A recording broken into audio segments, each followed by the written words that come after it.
As an August baby, the artist Andy Warhol was unsurprisingly a Leo, and he was quite the perfume connoisseur. There's a sampling of some of his perfume bottles.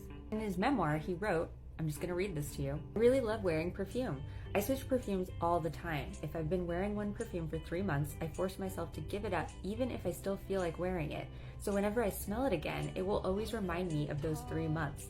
I never go back to wearing it again. It becomes part of my permanent smell collection.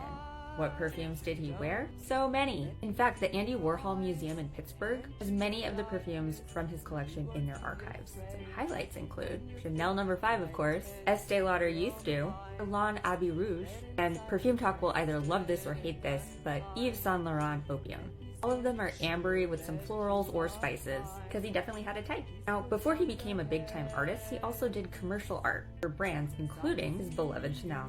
I found these sketches in the online archives of the Andy Warhol Museum. This one is by far my favorite though.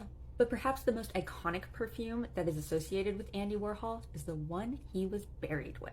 Yes. At his funeral in 1987, Paige Powell, his friend and publisher of Interview magazine, threw into his coffin a copy of Interview and a bottle of Estee Lauder Beautiful. It could smell fresh and young for all eternity. Now, apparently he hadn't actually tried this perfume yet, but it was on his list to try.